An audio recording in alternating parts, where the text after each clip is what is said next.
We have Gary England from Sumter County with us today to talk about delicious diggables for the winter garden. Welcome, Gary. Thank you, Juanita. Now, when people think of commercial Florida vegetables, they think of sweet corn and tomatoes. Do we actually have ground vegetables, diggable vegetables we grow here?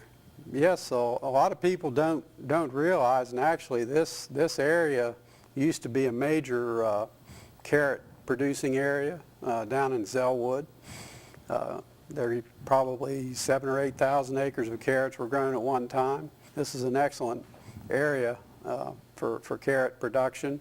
And then when you think of potatoes, potatoes are probably one of the oldest commercial crops in Florida. Of course, we know about citrus has been here since St. Augustine was founded. Wasn't necessarily a commercial crop until much later, but potatoes about 1850 near a town called Hastings on the St. Johns River, people started growing potatoes. And I worked in that area for a while and talked to people. It was kind of interesting. Ships would come down the St. Johns River and go quite a bit south of Hastings to pick up barrels that were made from the forests in the area. And then they would stop in Hastings, and the barrels were filled with potatoes. And the potato industry in Florida, Hastings still grows a lot of potatoes.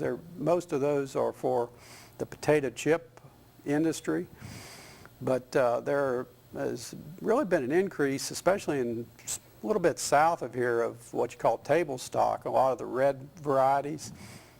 Quite a few farms in the Okeechobee and on down toward Immokalee are growing potatoes, as well as over in southern Dade County in the Homestead area. So we have quite a history, but people don't know that we can grow those in our own gardens at home?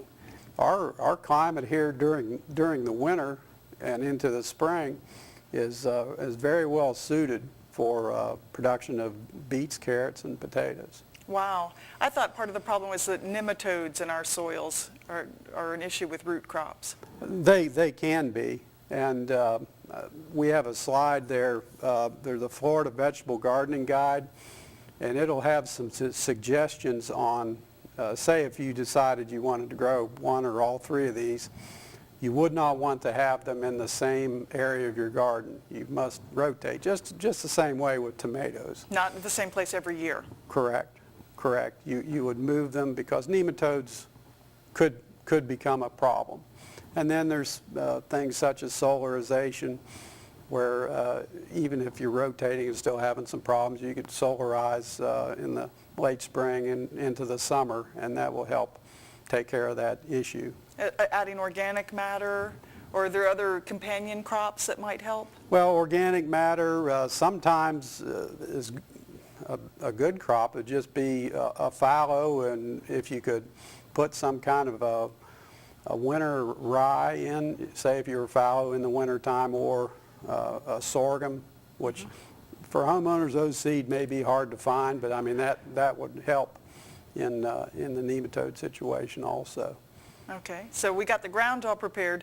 When should we be planting these? Well, right now we're actually right in the middle for beets and carrots. You could start around October.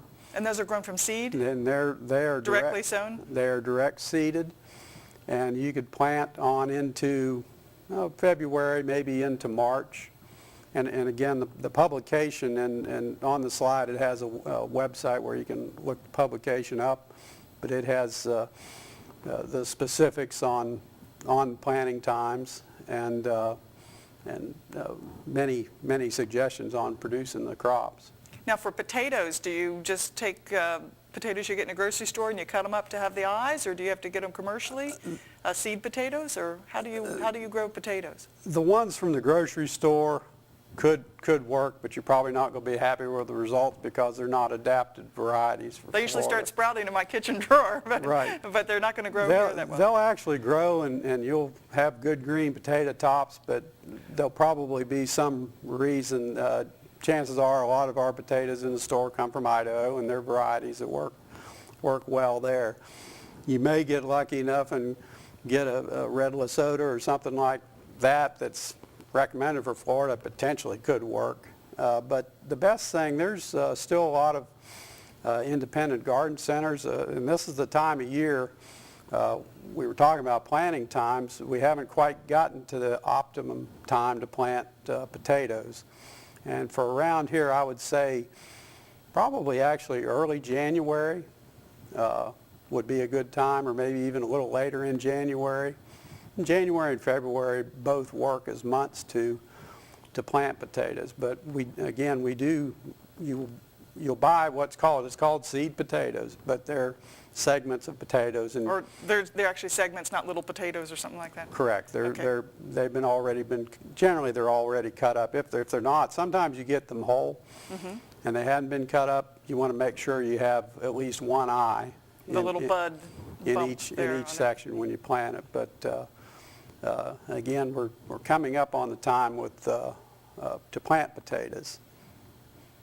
Then what cultivars are there specific ones that we should be using? Well, on beets, there's several, and again, the publication has them. Early Wonder, Red Ace, that's a couple of them.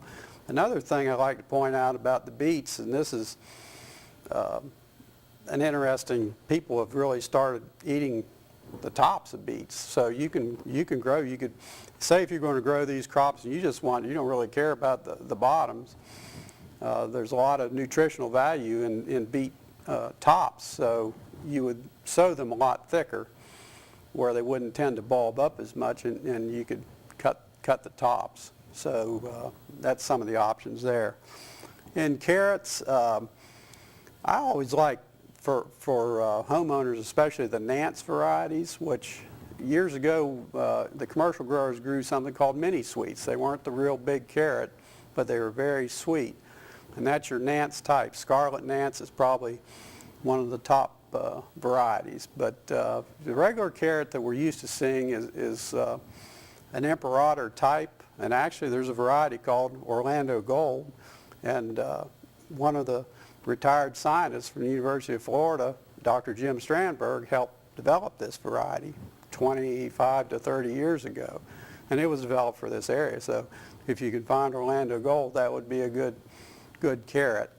And then when you get to potatoes, Sebago is a very popular variety for gardeners around here.